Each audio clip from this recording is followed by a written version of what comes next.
You're listening to Conversations in Atlantic Theory, a podcast dedicated to books and ideas generated from and about the Atlantic world. In collaboration with the Journal of French and Francophone Philosophy, these conversations explore the cultural, political, and philosophical traditions of the Atlantic world, ranging from European critical theory to the Black Atlantic, to sites of indigenous resistance and self-articulation, as well as the complex geography of thinking between traditions, inside traditions, and from positions of insurgency, critique, and counter-narrative. Today's discussion is with Julius Fleming, Jr., who teaches in the Department of English at University of Maryland in College Park, Maryland. He has published widely on African American literature and culture, with particular emphasis on how cultural production functions at the very heart of political movement, mobilization, and demands. In this conversation, we discuss his new book, Black Patience, Performance, Civil Rights, and the Unfinished Project of Emancipation, which was published in late March 2022 by New York University Press. Our conversation here focuses on its key arguments about the place of theater in the civil rights movement and in the long project of Black freedom struggle. Julius, how are you today? Well, how are you? Good. I'm really happy you made the time to talk about your book. It's a fantastic book. It's super interesting. I think it's one of these books that has a sense of innovation really at its heart. That'll leave a really deep impact on study of everything from the history of the civil rights movement, Black cultural production, literature. So I'm really glad we have a chance to talk about it today. I really loved it and can't wait for it. It's coming out in a couple of weeks officially on Amazon. So I'm really looking forward to the splash it will make and the conversation with you today about it. Yeah, thank you. And thanks for the invitation. This is actually the first conversation I'm having solo conversation I'm having about the book, and also my first podcast. So thanks for having me. Sure thing. Well, it's my 19th podcast, so I'm not that much more experienced, but these conversations about books, I think, are always good, especially just as they're coming out. Is sort of see, where you are in relation to the project and learn a little bit, what I want to start with today, but also across our conversation is learn a little bit about the origins and motivations of the projects and some of the big ideas. And so maybe just as a first question, I want to invite you to narrate for us your way or, how you came to this project. And I'm asking that because as everyone knows who's written a book or even tried to write a book, when you write a book, it's a full existential event. Like everything sets aside and your whole self is at stake. That's right. So clearly we have something that motivates us to sustain us through that.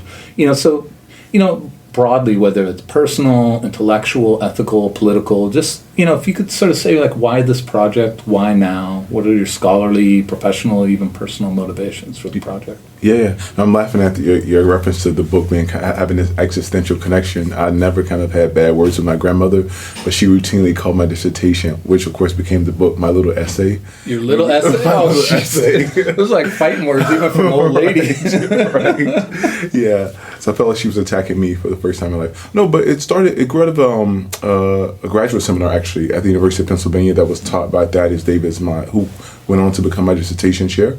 It was a graduate seminar called Law, Race, Narrative, the 1950s. And so we really spent the seminar studying the 1950s, culture, politics, and I became interested in the role of literature in the civil rights movement. And so I read a lot about photography and television, but this class was opening up my eyes to other genres, other kind of literary traditions that were important to the cultural arm of the civil rights movement. And eventually, as I kind of moved into the archives and started to read more scholarship, I realized that theater was kind of immensely important to the movement. And so I was moving in that direction. Then I went to a conference at Princeton, and Bob Moses, right, the famous civil rights activist, was there. And I told him what I was working on, and he said, "Oh, well, of course you know the Free Southern Theater." He knew that I went to Tougaloo College in Mississippi. I was embarrassed to say I'd never heard of it. And he said, well, you have to know this theater was founded on your campus during the Civil Rights Movement. And so I went to do more research about it, and it was right there where it clicked for me that this would be a book about theater and the Civil Rights Movement. I find it so interesting. I ask these questions with all these conversations. I start with this question because book origins, they're always, I think mythically are like, the grand idea came to me in a dream. But there's so often in this moment where somebody says, oh, of course you know about this, and you kind of have to fake your way through it. That's right. Run home and Google on your on your phone as you're in the taxi. That's right. Yeah, I remember, I had some, small idea, and I was putting away groceries and talking about it, and my spouse was like, you should write a book about that. And I went and did it. It's like it was not some, grand event. But, and also it's nice when, graduate school can be, more than a certification. For sure.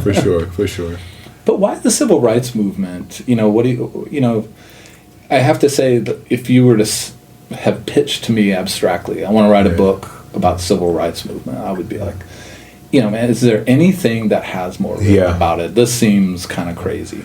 Yeah. But of course, the book is not the same old civil rights movement. Yeah. But what drew you, to write, to revisit the civil rights movement? You said a little bit already, but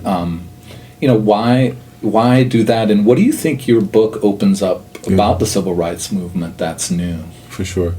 I'm hearing your question, why write another book about the civil rights movement? It was a question I heard often in graduate school from advisors and others. And I had to really sit with that question, why another book about the civil rights movement? A movement we think we know so well, right? Yeah. And so a part of my investment in turning to the movement through theater is because I think that theater opens up new knowledge about the movement that we don't possess when we kind of concentrate our studies of the movement on specific archives. Yeah. And so one of the things I try to argue in the book is that by expanding the archive of the civil rights movement to theater, we learn new things about not only the kind of cultural front of the movement, but also the politics of the civil rights movement.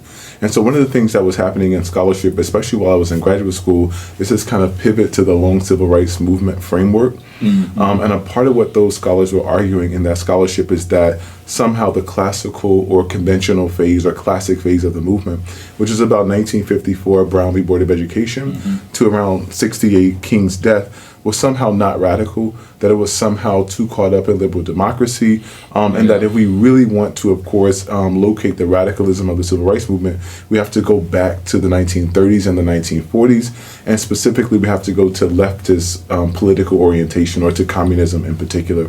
And so I took issue with that because, of course, I'm from Mississippi and I know personal stories of people who fought boldly and valiantly during the civil rights movement, who risked jobs, lives, homes for that movement, kind of embodying a definition of radicalism. So part of what I was after was how did theater, right, as I was discovering in the archive, tell a story about this phase of the movement that we had so easily dismissed? How did it tell a story about that phase of the movement that actually allows us to locate different kinds of radicalism that we perhaps thought were not there? Yeah, no, I think that's interesting. It's this thing that bothers me all the time about the sort of, it's more of a soundbite, but that sort of hot take on the civil rights movement. It's not radical. It's just, it's bizarre in the sense of, like you said, people put their lives and homes at risk. I'm like, who among us who offer that critique are that courageous, right? That's right. But, what you were just saying goes like so much deeper in the sense of like, if we have this binary of a sort of liberal democracy ideal, king, right, etc., or sort of, radical leftist, communist internationalism of, Stokely Carmichael, Kwame Ture, and sort of that Southern Black Power crew. Or, I think people have sort of rehabilitated, Robert Williams, Negroes with Guns book, really thinking about it that way. But I love the way this splits that difference. Really. Maybe it's like talk a little bit about that, like what it means to read this archive, and maybe even just a note about the archive. Are these unpublished things that you're talking about, or just things we've forgotten that have been published, gone out of print? But a little bit about the archive, but also like how you understand that third it's third position, not in a political science sense, but a third sort of way into the movement. Yeah, for sure. Thanks for that question. And part of what I was interested in as I transitioned from dissertation to book is how do we not go to those objects, those political actors, cultural actors who immediately announce themselves as radical. So a part of what happens in long civil rights movement scholarship is that King becomes a kind of object of attack. You know, he represents the quintessential conventional civil rights figure, so we sort of have to dethrone him. Somehow we invest in hagiography if we praise him too much. And so I actually start with King, right, and I'm interested in this notion of Black patience. And King says so many radical things about the history of Black people waiting that if we really sit with them, they are hardly kind of entangled in some hardcore liberal democracy, and they often are radical. And so throughout the book, for example, I look at Duke Ellington, right, and a play that he produced for the Emancipation Proclamation Centennial. And of course, this is someone who is on record saying essentially that Black people need to be patient and that Black people weren't ready for freedom around the mid-20th century. At the same time, he has this play about the civil rights movement where he's recounting Project C in Birmingham, the famous civil rights demonstration, where he's saying essentially is that Black people should not wait. And he's recounting how the sheriffs are being violent toward Black people. And he's telling a story that doesn't just involve King, right? Although the song, for example, that I write about is called King Fought the Battle of Jericho, right? Playing on the biblical narrative. He cites babies. He cites freedom riders. He cites everyday Black folk who made that civil rights campaign possible. So part of what I want to do is to kind of turn to these figures like Ellington, or even someone like Amiri Baraka, right, who was homophobic. But if we turn to his one-act plays, we can see that he was also deeply invested in kind of queer sexuality and this relationship to the movement. And so part of what I'm after then is how, when we go to the archive or when we diversify the archive that we use to think about the civil rights movement, we reach different conclusions. Yeah, that's super interesting to think about. Somebody like Ellington, who in music is the equivalent of a sort of king, right? That's in right. The sense of That's right. Like, he's in the pantheon of African American music, but you're also saying, and Baraka as a poet, but you're saying that these art pieces, right, these aesthetic objects, actually direct us not towards the greatness of the author, but towards the people. That's right. And people in the press, when, for example, Ellington was awarded the NAACP's highest honor, the Spangard Medal, and the press, said things like, oh, he must be receiving it for his music, not his political activism. Well, one journalist said, I've never known a growl and a moan to free people. To give people freedom. And so, there were these ways in which Ellington was seen as, people called him in the press, Uncle Tom, Step and Fetch It. But yet if we go to this theatrical production that he staged for the Century of Negro Progress exhibition, which was a celebration of 100 years of freedom for Black people, we get a very different kind of vision of the civil rights movement as Ellington thought about it. So thinking about that vision of the civil rights movement, there were a couple ways that I had a sort of zoomed out, sort of big take on the book, right? Sure. One was that this is a sort of this is an untapped, under-read, under-theorized, or not, maybe entirely untheorized and unread aspect or thread in the civil rights movement, right? And so, that's one of the standard, and I think actually quite high and admirable aims of scholarship, right? Is to pick up something that we haven't thought about, let us think about it for, 180, 200 pages, and then we walk. But I thought the book also maybe went slightly in a different direction and said, you use the phrase, the heart of the civil rights movement, that you want to place theater at the heart of the civil rights movement. And I wondered how you think we should think, after your book, how we should think about the civil rights movement. Is this like a recentering, or maybe even an induction of like a fragmentation, of there is no center, or is this a recentering on it? And I think it's especially interesting in light of what you just said about how, Ellington's piece sort of opening this window to everyday people and sort of the vernacular life of the movement. And, that's a heart question, like literally in the organic sense of like what drives the blood. Yeah. No, that's a great question. I think, so of course, when kind of civil rights historiography cut its teeth, as an intellectual enterprise, it was centered in the South. And so there was this move to the North. And so part of what I'm interested in the book is that there is no kind of geographical pure geographical center of the civil rights movement. Mm-hmm. So some of the chapters are set, for example, the Free Southern Theaters in Mississippi and Louisiana. Mm-hmm. I have a chapter, the Baraka plays are staged in New York, they're staged in Los Angeles, they're staged in Detroit. The Century of Negro Progress exhibition where Duke Ellington performs is set in Chicago. There's a Hansberry production of Raising the Sun that's in Indianapolis, and also a chapter that's a play that was written by a black expatriate playwright, Paul Carter Harrison, that is produced in Amsterdam. And so I think a part of that kind of geographical diversity is to just remind us that the civil rights movement was always geographically complex and diverse, and there was this huge kind of international, transnational network of cultural and political activity that we cannot reduce to any region or even any nation state for that matter. And I think we've arrived at that conclusion, right, through the long civil rights movement and other kind of innovations in civil rights historiography. Mm-hmm. But if we were to go back to that classical phase, right, and to look at it through different archives and to take different approaches, I think we could have arrived at that answer without the kind of the kind of decentering of the classical phase that ultimately happened. And it really, those, just even the way you use those, like a phrase like international resonance or international sort of energy, movement, motivation, and so mobilization.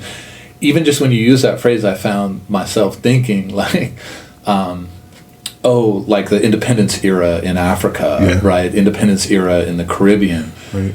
Because I think we go to those grand narratives so quickly, right. And I had to correct myself. I'm talking to Julius about his book, because and I think that this is one of my hopes for the book because it's I have to say also it's really well written. Thank you. It's it's one of these books I think is going to touch on so many different kinds of scholars' research in life. Thank you. Let's hope. Yeah. John said this. Yes, I said it, therefore it has to happen. But, and it comes out in paperback, so, people can buy it. That's the new book economy. That's now. right. So if it comes out only in hardback, you have to hope somebody uploads it to a pirate site. Right. But that... I think one of the effects of touching so many different kinds of discourse is the way it eschews these grand narratives in the interest of grand narratives about the era of independence and the sort of second wave of emancipation, this sort of thing, and instead by looping it through cultural production and the travel of cultural production, it's a totally different story to tell. And that's why I asked about at the heart of the civil rights movement, is this a relocation of how we ought to be thinking about it, or does it just have a sort of deconstructive effect of now there is no center? I mean, I guess every reader has to kind of work through that, but I'm wondering, you as an author, how you think? Yeah, for sure. That's actually a really good question. And I think when I say something like the heart of the civil rights movement, I think what I'm trying to move toward is that we should include theater as kind of impulsively and naturally as we would include something like photography and television. Mm-hmm. So in other words, how do we make theater a part of our methodologies, right, for doing civil rights historiography, for kind of cultural studies of the civil rights movement, because I think it adds such value. So that's what I mean. How does it become a kind of a part of our intellectual common sense is what I would say. I like intellectual common sense, and I really like it also as methodology. Mm-hmm. I just think if someone was to ask me, John, can you teach a class on the civil rights movement, which no one would because it's not my area. But immediately I think Taylor Branch. He's huge, big narrative histories. Right. But your book made me think well, you could do a lot on the history of the civil rights movement through literary and cultural studies methods that the book lays out. Absolutely. Yeah, absolutely. Let me ask you about your title. First of all, I have to... I don't know if it was a struggle that you had, you don't have to say, with NYU Press, or if they just let you do the title and subtitle yourself. I love titles. Mm-hmm. I also have had my titles worked over by editors every single time. Right. But I like that they didn't make you put civil rights in the title. You could put it in the all those evocations in the subtitle. But titles, especially when they're deliberately undertaken, tell their own kind of story. So I wanted to ask you about really two parts, the title, Black Patience. Right. You just talk a little bit about where this, you mentioned, Ellington's evocation of being patient early in his life or early in his commentary.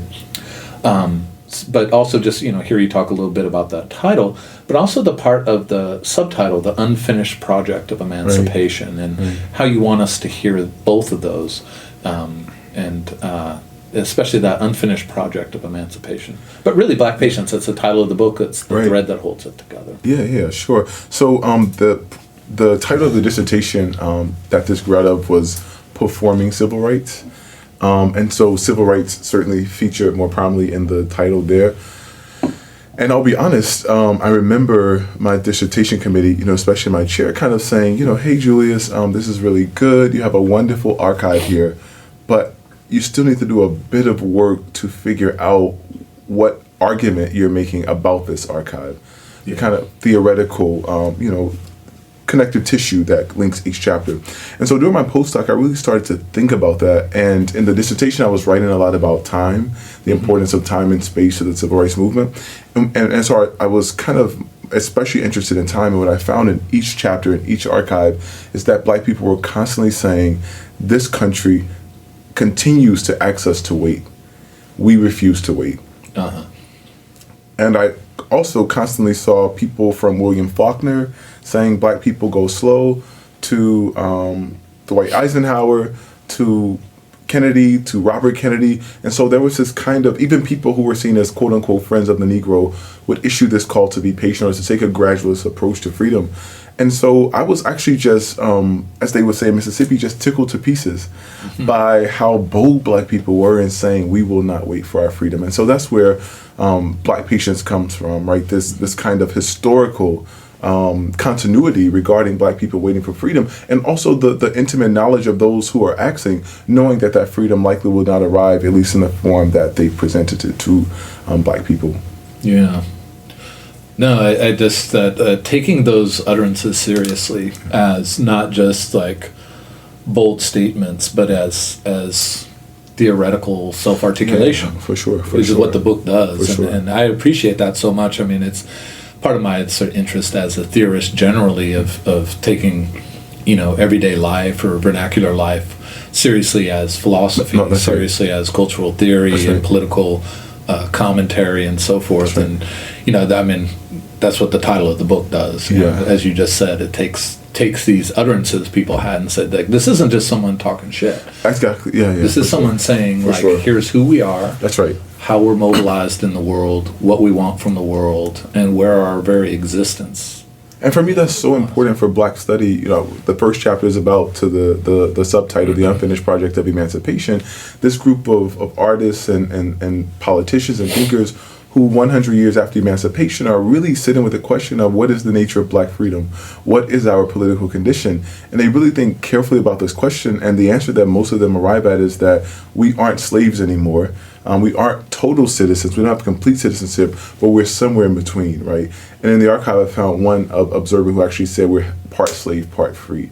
And so I think in our theories of Blackness and Black ontology, a part of what we have to do more is to think about history, to think about archives, and to think about the voices of Black people, right? Who have, as you just noted, who have not been sitting on their thumbs, twiddling their thumbs, kind of allowing other people to impose modes of being on them. They've been very invested in theorizing their own being. And so a part of that unfinished project of emancipation comes from Black people's own recognition that emancipation legally happened, right? But that the kind of social, political realization of that emancipation is still wanting and still lacking. They realize that much more work had to be done.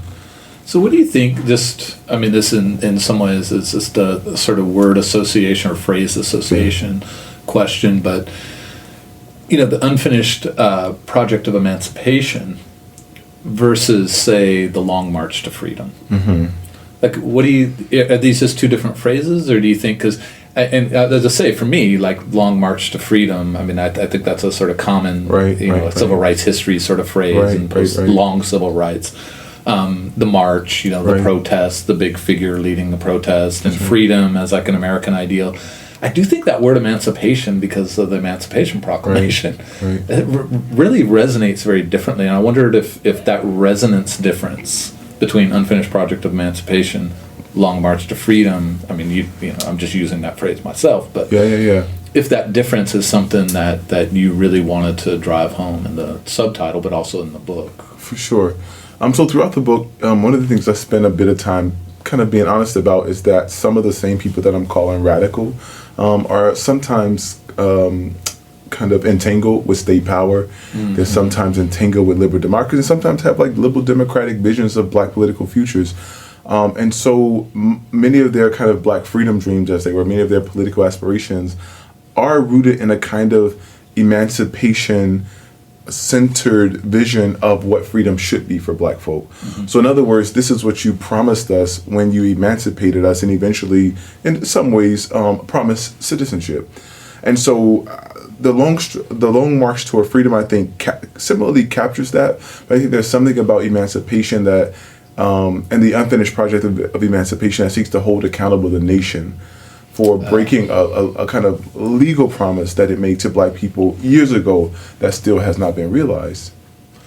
I love that. I think that's exactly right. I mean, the way freedom resonates is like the promise of the country. You know, you can kind of get into like the hope of America rhetoric. Right. Emancipation and Unfinished Project is a little bleaker. In the sense of bleaker in the sense of like people are being held accountable for something because it's going to resonate back to Lincoln. Right? And they're very, I mean, that you mentioned Lincoln is so interesting. One woman, her name is Edith Sampson. She's a black judge in Chicago who helped to organize the Emancipation Proclamation Centennial. And she not only says, like, you know, we still are part slave, part free, but she said, you know, if you will, audience, go with me and let's analyze the difference between Lincoln's language in the Gettysburg Address and Lincoln's language in the Emancipation Proclamation. And she's actually tracing a kind of affective posture, comparing the affective posture in both. And she's essentially saying, we can tell from the outset that Lincoln's not really serious about full emancipation. From the tone and tenor and the grammar of this document. And so they're really getting into the nitty-gritty to figure out the origins and the kind of afterlives of the kind of limited forms of emancipation black people have been able to realize. And that's why, like, rhetorical theory, literary analysis is actually important. Because like you said, it's like you can tell by the tone. You can look at the rhetoric of the speech and learn something that's different than, like, it happened in this moment, sort of one-dimensional. I never know if it actually exists. One-dimensional historiography of like, well, he said this. That's right. But so that's it. I just find that difference between freedom and emancipation so interesting. I mean, in my own classes, I always say emancipation, and I've noticed for years how much that gets under students' skin, like in productive ways. But they're like, well, when you say emancipation, or this is a struggle for emancipation, that sounds like we're at the precipice of breaking out of slavery. Right. But you're talking about, you know, Huey Newton in 1972 or Elaine Brown in 78. And I'm like, yeah, but, you know, that's emancipation supposed to evoke something that doesn't genuflect anything about the nation. That's right. Absolutely. I would agree 100%. Emancipation's about this line that the nation drew. You know, it's a different sense of responsibility. That's right. And I think, you know, because it's so rooted in law and legislation, and those black people actually have standards for what emancipation should be. And so when they're in context during the civil rights movement, where, you know, restaurants are still segregated, schools are still segregated, black people are being bombed, black people are still being murdered by police, you know, attacked with cattle prods, they actually have a kind of legal infrastructure that they could go to and say, hey, this, according to, you know, at least federal law, should not be happening. And so they're able, of course, to go to the courts and all kinds of things to make those arguments that are rooted in the kind of emancipatory visions that the nation concocted in the 19th century. So let me ask about sort of your sensibility in the book and sort of orientation in this way. You know, the book, it gives close readings and characterizations and engages, as you say, with a sort of forgotten archive of the movement and of the moment, which I think is the real like material grounds for the book, and that kind of makes it immovable. And once someone reads it, in the sense like you can't ever look away from what you've shown us. I think that's always important about books that are trying to shift a discourse, right? That it's, you know, this is not Julius Fleming's thoughts. It's, you know, looking at these things and having a reckoning with them as a scholar. But it's also a book that has a very serious theoretical thread and backdrop to it. And all books do at some level, like, you know, consciously or semi-consciously. So I wanted to ask really that about that, how you would characterize your own theoretical orientation in relation to the book. And I ask because, one of the things that theory does, it's not just a set of problems that debates within itself. It's not simply an abstract discipline. It is, and I think that's perfectly fine. And that's my entire profession. But also what theory does in reading is allow us to see something in what we read that if it were not for the theory, we wouldn't be able to see. It's like a finish that you put on wood that draws out the grain that was hidden, and so, what's that finish? What's that theoretical orientation? How would you characterize your own in this book? Yeah, that's a great question. So I would say that for me, as I was writing the book, I was interested in two things: bringing my own kind of theoretical orientation to the book. And so I think I was really trained as a kind of historicist in graduate school, but also somewhat really interested in social theory and its relationship to blackness and to race. So that was one part of it, bringing that to bear on the archive, but also allowing the archive to theorize itself or to recognize where objects and individuals in the archive were theorizing. So really bringing these things together. And I think this is how I arrived at the notion of black patience, right? And so a part of what the book wants to do theoretically is to ask, why are we so invested in social theory and in black studies in space?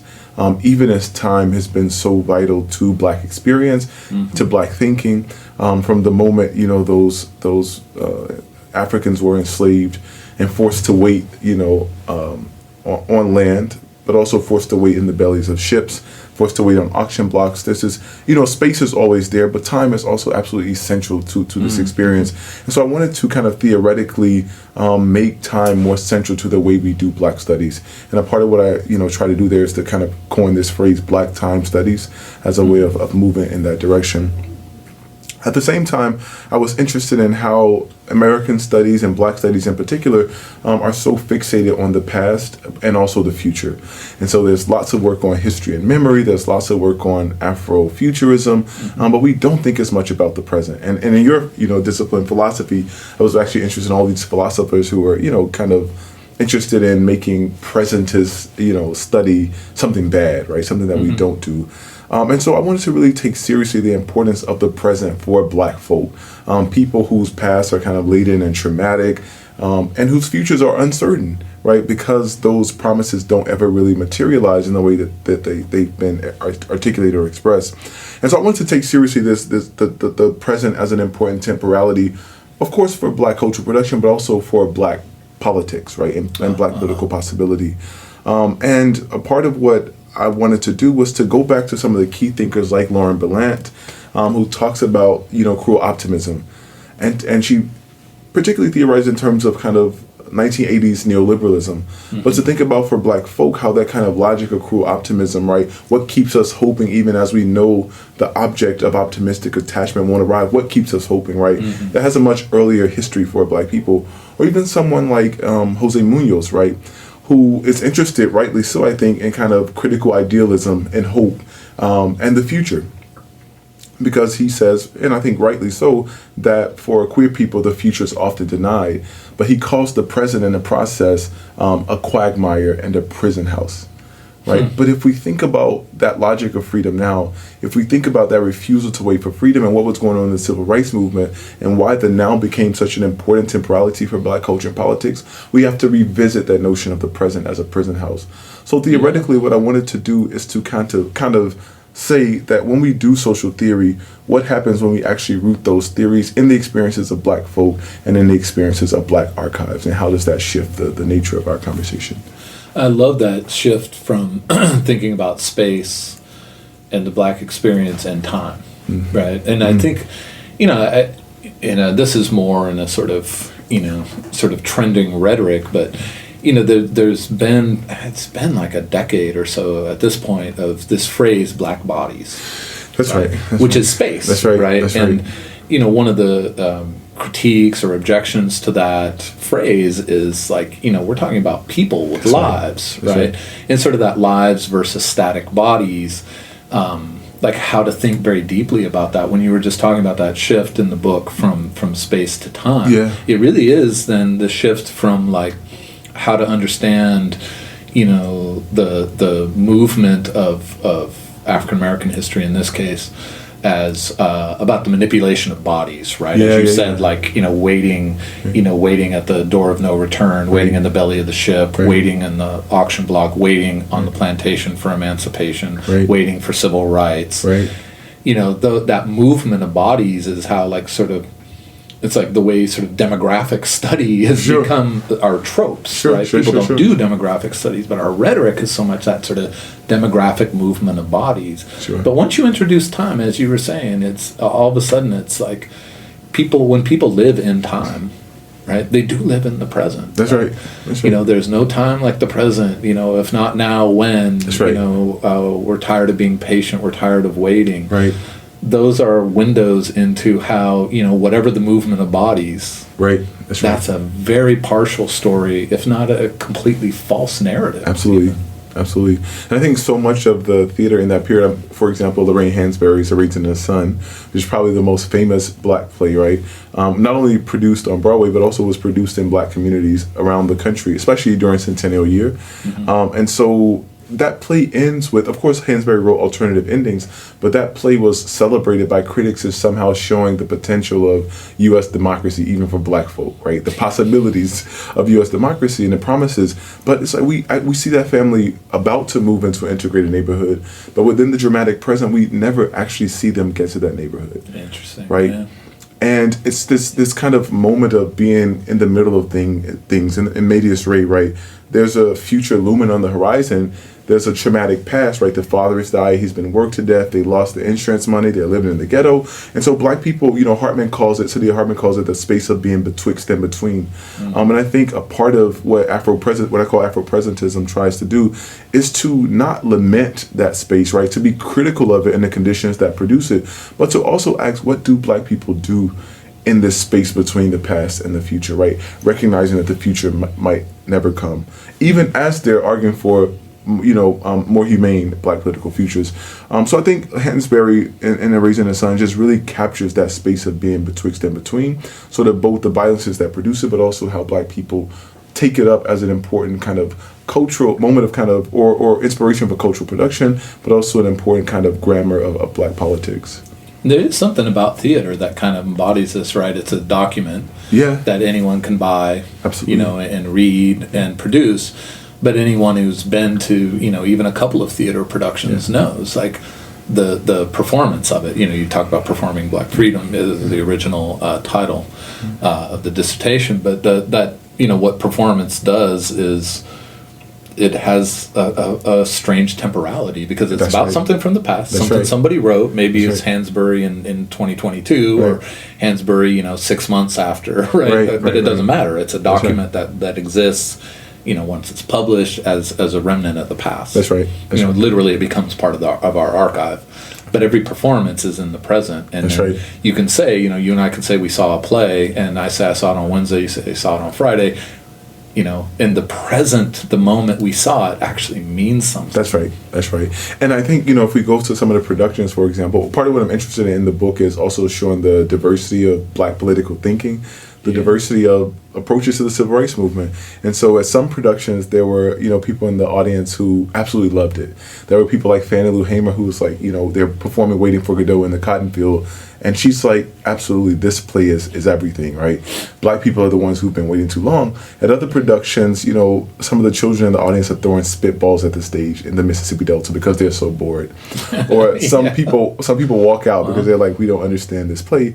At one production, a man who owned a little shack in the Delta, so the play was being produced on the back porch of a shack. The man next door turned on his lawnmower than the entire production to sort of drown out the voices, right? Amazing. And so I think a part of what live performance also allows us to do is to kind of, and through audience reception in particular, is to really take the temperature of like, how have black people thought about politics? How have they thought about black political futures? Mm-hmm. And I think we really are able to kind of locate some nuance there that prevents us from reducing black politics to these kind of conventional tropes that we often go to. Yeah. Let me ask you about the theater and locations of performance and ask sort of what it means to you. And I wanted to ask it sort of in this frame. Yeah. Right. It's like, you talk about, something being, performed in New York City on Broadway, in Europe, right? These sort of, every playwright, these are their sort of aspirational dreams in terms of fame and the world stage. But also, as you just said, waiting for Godot in a cotton field. Right. And lots of in between, you've mentioned before, Indianapolis, right? Cleveland, Detroit, but also these big international stages of fame and renown or whatever. And one way to sort of take that or sort of think about that is, it's sort of, I guess my impulse when I see that schema is to sort of fold it into this to a conversation about high art and vernacular culture or something, right? And this it's like one of my major concerns as a thinker and writer, and for so much of the Black studies is about that, about the what is vernacular culture in relation to but it's not really that, in the sense waiting for Godot. I mean, that's as important globally, at least in the North Atlantic world. That's right. A play as you can find, and it's being performed in a place where someone could start up a lawnmower, or kids could do spitballs to disrupt the play. I don't even know, that kind of thing. I'm both enraged on the part of on the side of the actors, but also think it's hilarious because there's a part of me that's still kind of a little kid asshole inside. Yeah. Like, that's right, and I'm like, wait, no, Ditto. This is important political work. That's right. But how do you think about those various geographies? Because really, the high art, vernacular culture thing just doesn't work, because it's a totally different story that's being told. Yeah, no, I think you're right. And throughout the book, I realized that a part of what was going on is that Black people were reaching for whatever creative, expressive outlet they could get to share their cultural and political visions of what they wanted Black people's futures to be. And so whether that was on Broadway or whether that was in a cotton field in a regional, Black radical regional theater, they took full advantage of those opportunities. I think a part of what I was interested in, so what I argue in the book in terms of Black theatrical aesthetics and Black performance, is that whether we're in LA or Detroit or New York or in Mississippi, a part of what happens to all of these plays is that they're constantly under threat. They're constantly under siege, and they all in some ways die early deaths. So part of what I'm interested in the book is how we shouldn't only think Black ontology, but we should think the ontology of Black performance, right? This is a huge question in performance studies, the ontology of performance. And we as performance studies scholars have recognized that disappearance and ephemerality are important to the field. You were just talking, for example, about if you see a play on Wednesday, it's very different if I see it on Friday. So in some ways, the performance you saw has disappeared by the time I get there on Friday. But what I also want to argue is that for Black theater and performance in particular, disappearance and ephemerality have a kind of different valence, right? When, for example, Blues for Mr. Charlie, which is a very popular canonical play, they had to fight for what Baldwin called the life of the play, because people were so offended by its racial message. Tickets weren't selling. The producers tried to shut it down several times. Celebrities came in and raised enough money to keep it running.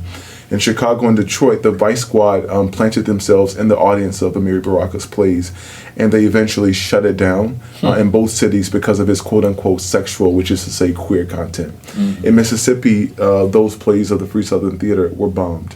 So, wherever we are in the United States, a part of what the conclusion I reach is that the ontology of Black theater and performance is very similar to the ontology of Black people, which is that it's constantly under threat, right? And so Black people have to find ways for the survival of this genre, whether it be high art or low art. The commonality is that they're under threat, even as they do radical political work.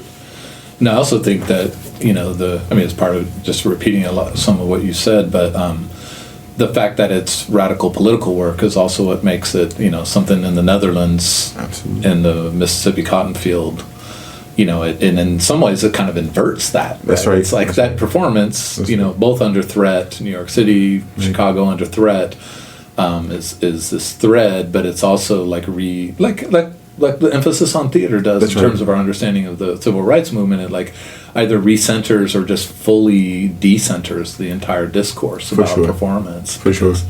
Once it's talking about political significance and mobilization and meaning, what could be more vital and intense than the cotton field in Mississippi in the 1960s. That's right, yeah. And I think theater as a genre also was kind of well suited for the civil rights movement. I think often about, the they could plan, marches, sometimes surprise marches, and they could happen sometimes very quickly, right?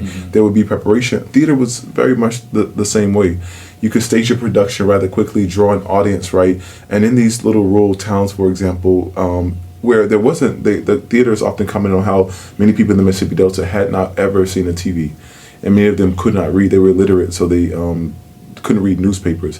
And so theater was often their kind of primary source of information for the kind of global state of Black politics. And so I also want to take seriously the idea of theater as a technology, right? Theater as a kind of source of information that was actually crucial to Black people understanding what was the nature, the more expansive, the broader nature of their conditions in their local geographies, but also beyond those. Yeah. Let me ask you, sort of, I guess in some ways is a sort of a zoom out question, but it's also the heart of the book, and you've spoken to this a little bit, but to bring back this term identity, right? That one of the things that the book wants to link is time, which you've spoken of, Black patience, which obviously you've spoken about, and identity, like to run those three things together. I just wanted to ask you, what's at stake in that moment of identity, and how does it mobilize Black patience in time, and sort of what are its implications? Because once you talk about identity, now you really are getting into this sort of deep existential dimension of all of this work of time. Yeah. So I think essentially what I want to argue is that time has been at the center of the constitution of Black subjects. And also of Black political ontology. And so, of course, as we've talked about, time is at the heart of debates about Black citizenship. When should it happen? When should rights happen? When should a Civil Rights Act happen? When should a Voting Rights Act happen? And in many ways, we're still having this debate, right, with the Voting Rights Act still caught up in all kinds of BS on Capitol Hill right now. And so it's always this question of timing that is so important to Black people's political ontologies and futures and visions. But I'm also interested in the book. I talk about, for example, the importance of time specifically for Black queer folk. Right, and so I write a chapter about Baraka's, what I call his Black Queer Trilogy, which is a group of civil rights plays that he wrote in the early 1960s. And so in that chapter, part of what I'm interested in is how Baraka always is known as this Black power guy. But after the B period, he actually says that he's involved in the civil rights movement, and he writes these plays that are, conspicuously civil rights plays. But a part of what I'm interested in there is how time inflects Black queer experiences. So there, in all of these plays, there are these Black males who are not queer identified, yet they engage in queer sexual behaviors. And a part of what happens is that there's something about that moment of the present where they consummate this sexual relationship that cannot be preserved into the future, because to do so would out them as a queer subject, right? And so I don't want to endorse that kind of posture toward queerness, which is to say that we should just traffic in it in the moment and then kind of discard it for the future. But there's something about that, the present, that moment of the now, that has a certain salience, right? And for those subjects who they kind of escape from, right? That moment of the now cannot become a certain kind of queer future, because the straight identified subject has in some ways foreclosed it. So there's all of this kind of tension between the temporality of queerness that actually ends up impacting the nature of Blackness. And so throughout the book, I not only think about race, but also gender and sexuality. For example, the last thing I'll say is, poets like Sonia Sanchez, by the time we get to the end of the 1960s, after Baraka and King and Malcolm X, Sonia Sanchez has a poem called, Waiting, right? She says, all I have to do is wait. And in the background is a kind of gospel choir thing from New York singing, I stood on the banks of the Jordan River, right? As she's saying, all I have to do is wait. And she says, you got your rights, but what about mine? You made your progress, but what about mine? And so even as I think about Blackness writ large, there are, to your question about identity, gender, sexuality, all these things are differently inflected by time as well. It's funny you mentioned Sanchez, because she was in the back of my head when I was thinking about how to situate your this book in relation to, how we characterize and approach and sort of big picture think about the civil rights movement, and sort of, is it a recentering, or is it sort of cut up this idea of the center in the first place? But now I always think in these moments, rather than, because I think it's kind of deconstructive act, but I think less of Derrida and more of Sanchez, where she says she's a poet with razors in her teeth. Right? It's like the words that come in, the breath that comes in, the breath that comes out is going through razors and pulling those things apart. But in the interest, as you said, of the present, right? Of a demand. That's right. Yeah, I think you're right. That's what I really love about, part of what I want to do is to say, hey, listen, there's something between African American naturalism, which is how we tend to organize our anthologies: African American naturalism, realism, and then the Black arts movement. And so I want to say that the civil rights period is between there, actually, and Black culture is important. But I love the Black arts movement precisely for the notion of the blades, the teeth, right? Baraka, I think at some point says poems should have teeth, right? They should bite. A part of what I'm interested in is how perhaps in the civil rights movement, they aren't saying, using the metaphors and the images of razors and teeth, but they are producing art that bites, right? This radical claim that we will not wait, that is a claim through theater that bites, even as they aren't using those kind of more overt metaphors. Yeah. Just side note, my office when I was at Amherst College was Sonia Sanchez's former dining room. Wow. Because she used to live in the building that got renovated to be the Department of Black Studies. Wow. She was one of the original members of the department. But she spent a lot of time in Amherst, Mass. And I remember... And so your office was in what used to be her dining room? Yeah. And I remember she walked by, she was on campus and walked by and leaned in and told me that. And I was like... I got to be a better scholar, because this is all of a sudden this office has high stakes. That's right. Big shoes to fill. I think you've lived up to it. Well, I'll try. You're worthy of the dining room. I do love Sanchez's poetry. It's just fantastic. Yeah. So let me ask, this is kind of an obvious question maybe, but I think it's a really important one, and it's one that I thought a lot about reading your book and processing it, which is, how do you think this notion of Black patience, it's linked to time, that discourse, the discourse of Black patience, is it still with us when we think about politics and activism, or do you think we've started to initiate a fairly serious break from it? And I ask that because, discourse is discourse, right? Which is ways of talking become ways of being. And I think the book makes a really good case that Black patience is one discourse, and now you're uncovering this alternative discourse and the temporalities that are. I love that dimension, that you're able to get such dimensionality over this counter discourse of anti-patience.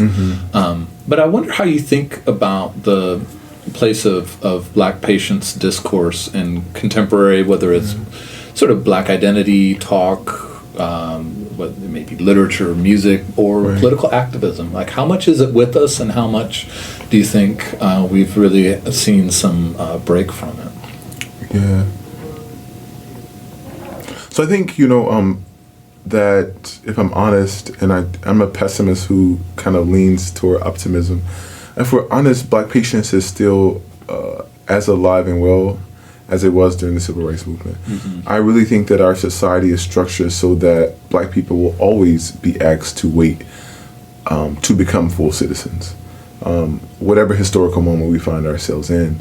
And I think when it comes to things like the Voting Rights Act, some of the social safety net things that are held up in Congress, the kind of vitriol circulating now regarding the first Black woman who's been nominated to the Supreme Court. Who suddenly having gone to Harvard Law School is a negative. That's right. Out of nowhere. That's right. That's right. It's crazy. Yeah, and one senator is saying we should go with this woman who has an everyday degree from South Carolina.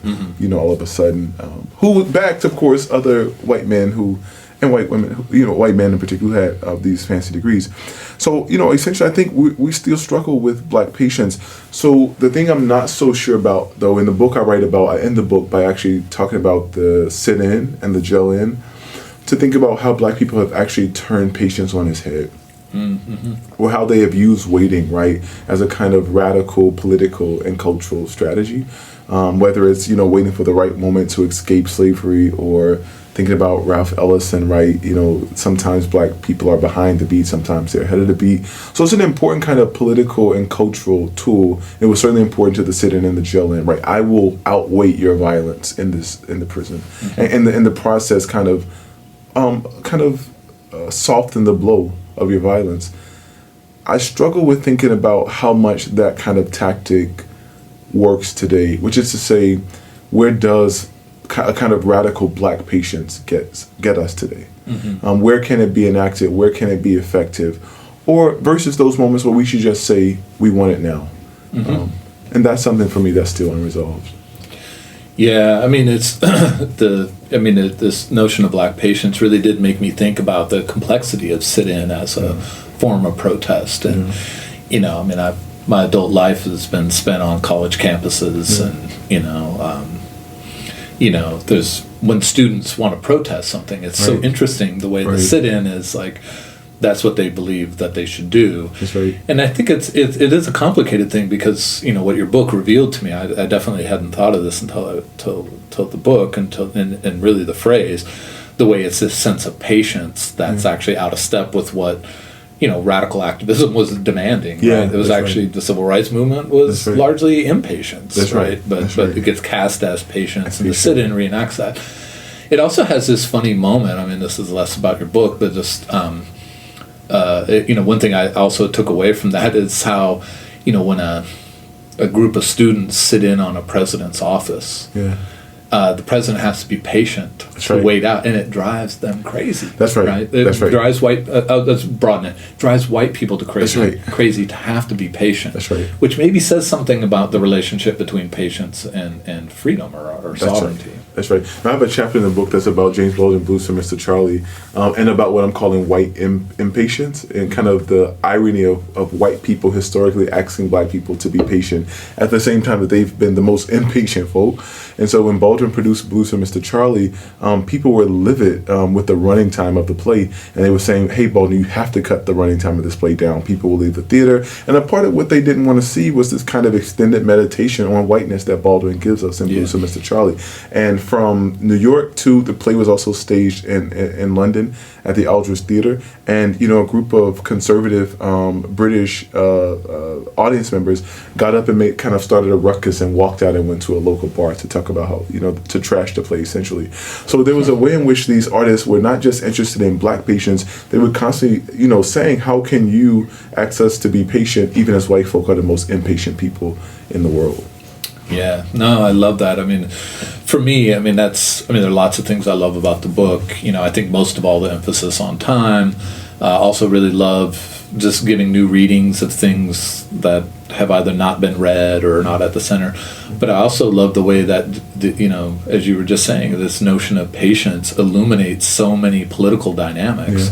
Because, we tend to think, I think we tend to have the big language of like white supremacy, white power, white identity, these sorts of things. But the introduction of something like patience and impatience really gets so deep inside the affective dimension. Yeah, absolutely. Of both assertion and resistance. Absolutely. Absolutely, and that's one of the things I'm interested in the book is affect. So it's a book about time, but the other part of Black Patience for me is about affect, right? When actually, analytic philosophers have thought about patience and virtue a lot, and a part of what I take from them is kind of like this idea of patience as suffering, right? And etymologically, it means to suffer. And a part of that suffering is the waiting, the temporal aspect of it, but it's also about how you wait, right? Because patience isn't waiting, but saying, "Hey, I hate that I'm waiting." Patience is a kind of willful form of suffering, and so for me in the book, it's this kind of twinned model of the affective, right, the willingness to wait, but also the wait itself is time. Yeah. And so you're right, the affect is right there. And I think a part of what the sit-in does, for example, is to turn that kind of affective violence on its head. And so when SNCC activists are kind of training for the demonstrations, and they're hitting each other, they're burning each other with cigarettes, they're pulling hair. A part of what they're doing is kind of rerouting our kind of human affective tendencies, which is to say, let's not get angry to this in response to this action, right? But politically and for kind of radical politics, we have to learn to be patient and to suppress that anger. So there are all these kind of experiments with affect, not just time, but also affect as a part of Black patience and Black impatience. It's amazing to think about something like SNCC trainings and then hear people say like this was like a sort of passive movement or something. I'm like, wait a minute now. This is serious shit to undergo. Serious, yeah. Because I don't think I would let anyone burn me with a cigarette to prepare for a lunch counter sit-in. Yeah, no, the actual all that training around that stuff. And then when people acting on it, the levels of like courage and will and knowledge and which one can be critical of, obviously, or have nuanced takes on, but that's right. But these were not conciliatory folks. That's right. That's right. These were people who are kind of like post-human in their training, and they have to become something other than certainly what I am. Absolutely. But that's the whole point. Absolutely. To interrupt time. Right. You're right. And I think that's radical, right? Especially I love Fred Moon's kind of framing of radicalism as a movement against the proper or a movement against the norm. And I try to keep that as my kind of thinking about radicalism across the book, right? And Robin D.G. Kelly says, in fact, radical art isn't that art that we normally think about as radical, right? It's the art that introduces new ways of feeling and new ways of thinking. And ultimately, even though some might question, a figure like Duke Ellington or King or some of these people who might not immediately seem radical, if we keep those understandings of radicalism in mind, a movement against the proper, against the norm, new ways of thinking, new ways of feeling, I think that these political and cultural actors in the book are actually radical. I like that. I really like that a lot. So let me ask a couple of final questions. One about readers to start with.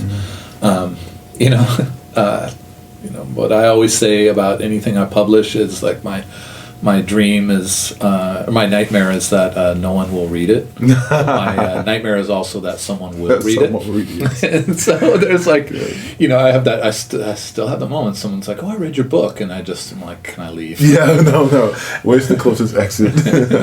And then even if they have something nice to say, it's anxiety producing. But part of, what's anxiety producing about like publishing a book and someone reads it is, that's part of the hermeneutic event is it becomes theirs, right? And they take from it what they want and they engage from their own subject position, their own intellectual framing and their own commitments. That's right.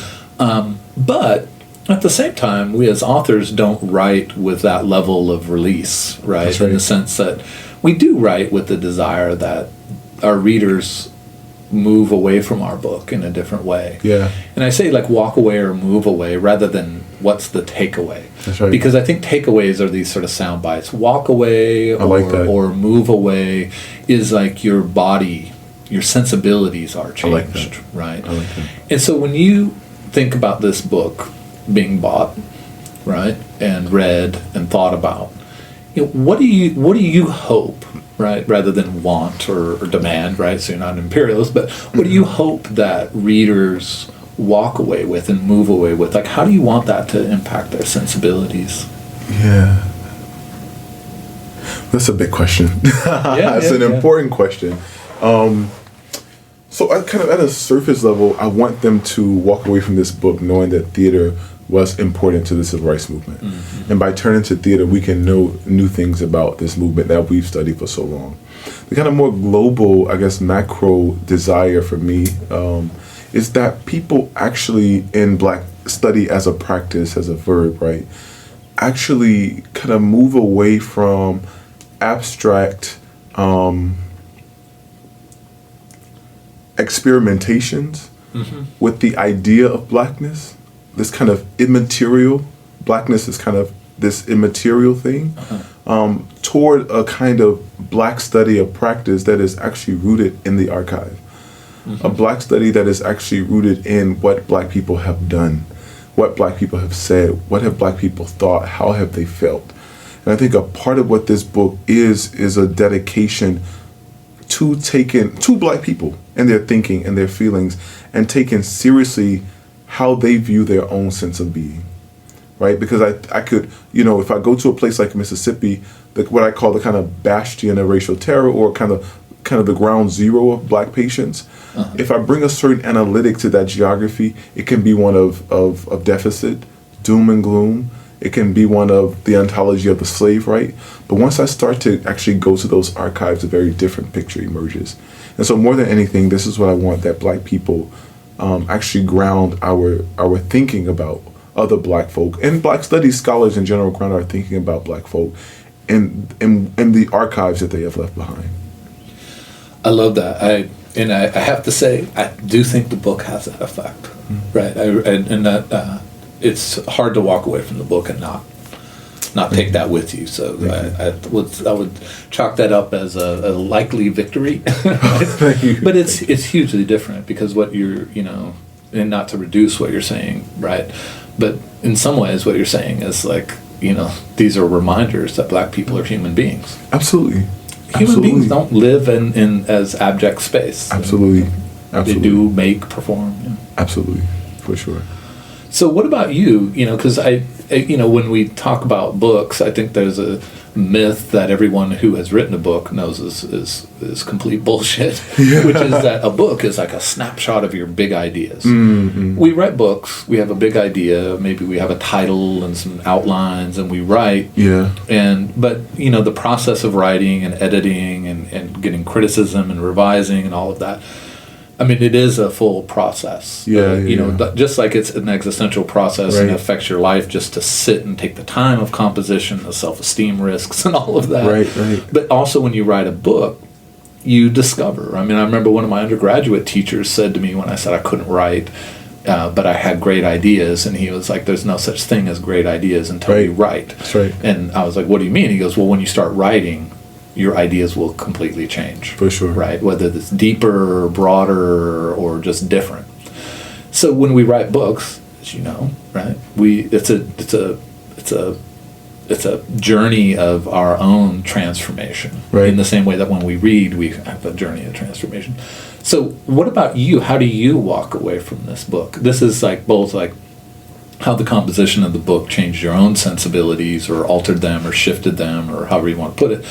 And also, if you want to talk about sort of where do you go from here, whether it's future projects or just the questions that the book leaves you with. Yeah.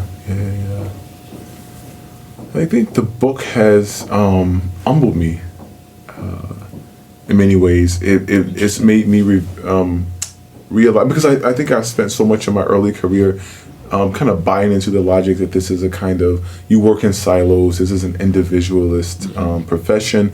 But if it weren't for community, right, if it weren't for Bob Moses saying, "Hey, have you heard about the Free Southern Theater?" If it weren't for my graduate school advisors, my colleagues here at Maryland who have read parts of it, the book wouldn't exist. And so I think, these people in the book were always working in community, right, to shift the kind of terrain of black political possibility.